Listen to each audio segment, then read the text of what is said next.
All right, people, your boy's back, and finally, you know what I'm saying, we're going to finish this tri-pack of the series that I've been working on about the Xbox community and the split, how gamers want one thing in the community, how Microsoft and Xbox are trying to accomplish something else. They're each trying to pull each other and pull. They're doing tug of war, trying to pull each other in one direction or the other, and we got to find a way to bring this community together. So this is the part 3. This is where we do the negotiation. We get everybody on the same page, all right? So, you know, again, we examine the bad move that Microsoft is making in part 1 with their current PC/console ecosystem strategy. How it's not so much that they want that to be the end result, it's the way they're going about it that's bad. Then we looked at on the flip side though, how gamers can't expect Microsoft to just blindly invest in fanfare without a substantial upside. Now this is due to my boy's era, the sweaty Steve Ballmer era. You know what I'm saying? That was my man. His enthusiasm was crazy. However, under his leadership, the company's stock price was in the tank. Microsoft was in dire need of addressing it. Henceforth came the new regime. So being that we have these two extremes, how do we get gamers what they want while helping the company maintain its profitability margins it so desperately seeks now? Again, with the new regime. Well, your boy has an idea, you know what I'm saying? And it's crazy. I'm going to let you know up front. But it might be a good start at the very least for both sides of the fence to consider. And being that it's crazy, I'm not crazy dude that's willing to give it a try. You know what I'm saying? Because I'm crazy as hell. Hey, what's up, peoples? It's your boy, MM2K. Before we continue, before we get knee deep in this one, you know what I'm saying? I need you to do me a huge favor. Hit that like button. Hit that subscribe button. So hit that bell for notification, please. It means a lot. Helps your boy make it possible to provide you with doses like this, because this is going to be a powerful one. You know what I'm saying? I appreciate all of y'all straight up. Okay, so again, in this episode, we are looking at ways to get both sides what they want. We're doing a negotiation. So before we get into this negotiation, let's define the term negotiation. You know what I'm saying? Because here's the thing, and we don't get political here. But it seems like in the era of Trump, you know what I'm saying, and per all his success that he's seen for himself, that negotiation and what's involved in it has been misunderstood. It's not about one side hammering the other side and tricking them into signing to some agreements and some terms, and then the side that tricked the other one getting up from the table and walking away saying, sorry, sucker. No, that's not negotiation, okay? So let's define it, discuss it, and then let's hurry up and get into what we want Microsoft to do as gamers and negotiate with them. All right. So the definition of negotiation is mutual discussion and arrangement of the terms of a transaction or agreement. So again, it's not about one side hammering the other. A successful negotiation has been reached when both sides feel like they've come out with something they can feel good about per the terms. A good negotiator is always mindful of that. You know what I'm saying? And they make that their aim. So let me give you some words to the wise from your boy, because I've been in the financial world, and I've been in the financial world for over 2 decades. I know y'all don't believe that, but it's the truth. I'm old as hell. You know what I'm saying? So I've been doing what I've been doing for about 21 years, okay? And the fact of the matter is, where I'm at with the company that I work for, we have clients too. Just like how gamers are clients for Microsoft, or rather Xbox. And sometimes clients, they have unreasonable expectations due to the time frames and stuff that they want. They want expectations that just cannot be met. And the answer to that is not to trick them into saying, accepting something they really don't want, so you can, save your own hide. That's not how it works. It's you sit down and you figure out a way to give them what they want while doing it within your bounds that are reasonable. You know what I'm saying? That's how you deal with the unreasonable expectations. Everybody got to walk away happy. And on the flip side of that, as a company, you got to be mindful. You know what I'm saying? So Microsoft, I'm really talking to you about to be mindful of this. Sometimes you want to go to your clients and impose something on them, so you got to negotiate with them. You're changing the product or service, and you want them to accept it. You know what I'm saying? But here's what you got to be mindful of. Sometimes as companies, we want to change products and services to help expand. But you can't expand unless you can maintain what you got. You know what I'm saying? Think about that. And you got to expand to be a successful company. Maintain what you got and still do outreach to others. So let's negotiate that, okay? Phil Satya, As someone that is a gamer, but then understands you're part of it, I want to negotiate with you on the airwaves and talk about how we can get this done. So let's get into it. In order to combine the ecosystem while maintaining the value to the console, my proposal is that you have to make anything digitally accessible on the Xbox service, whether it's Xbox Live, Xbox digital games, applications, just access to the store. Just access to the store. You have to make that into one service or subscription-based service. Now follow me, because there's 3 ways you can do this, and you're going to do this all simultaneously.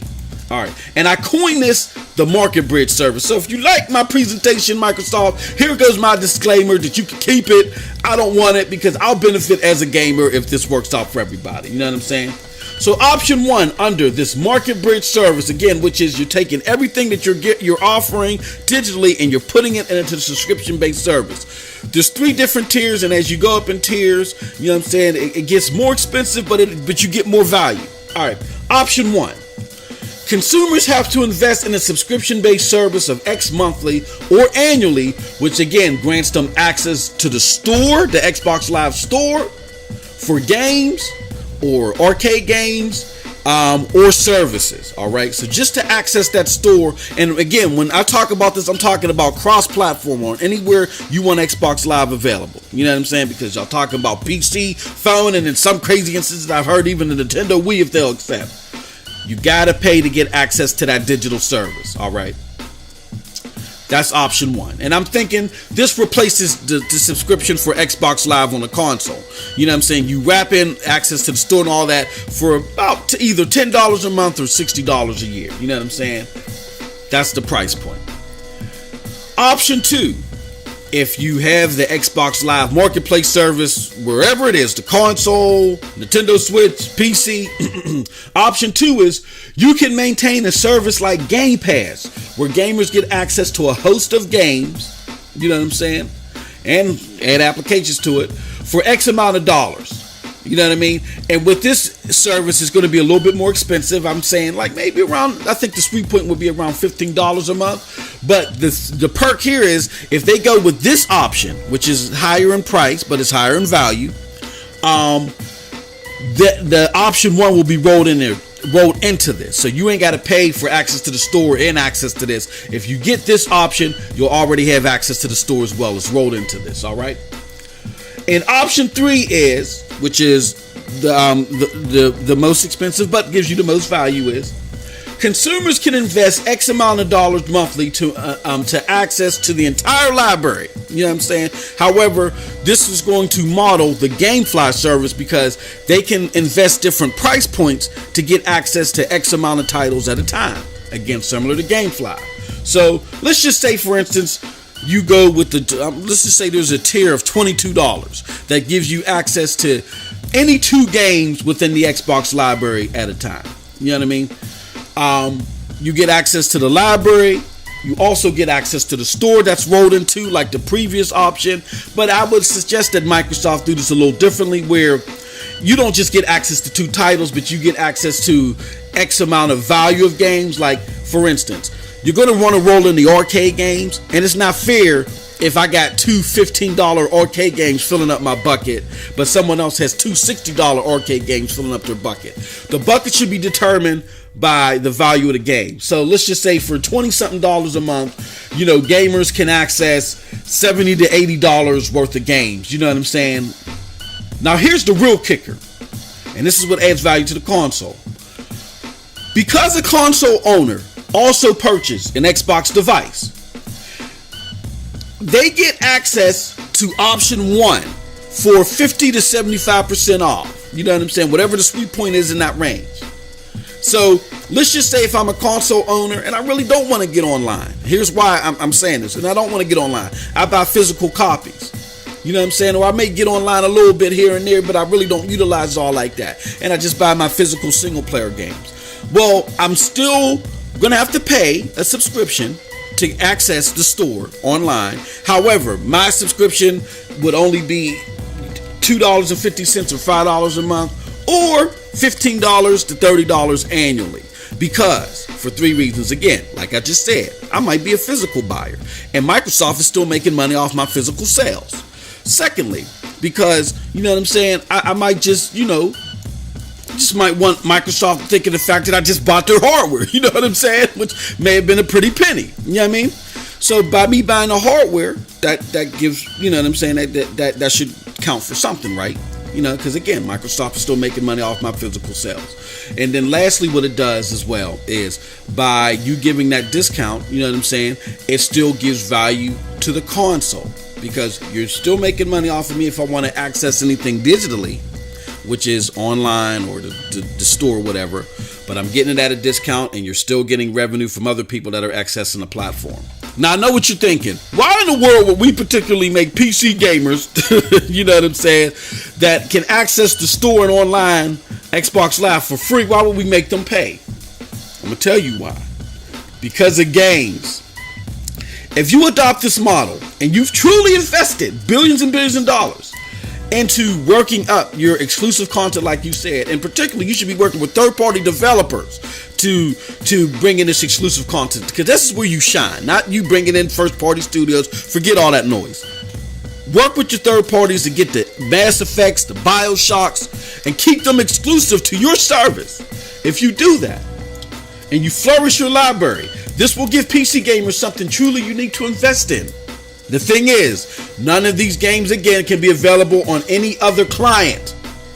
So no more cozying with Steam. You just simply invest in upping your volume and quality and product.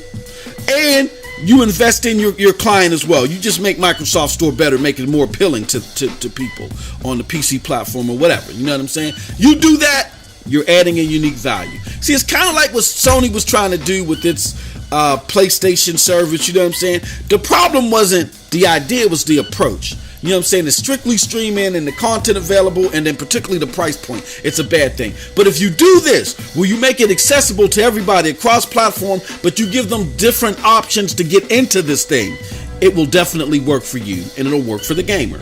It works for you, Microsoft, because you can legitimately sell more games and sell them with more profit while not having to worry about having a billion consoles out there. You know what I'm saying? And this improves your marketability margins as you so desire.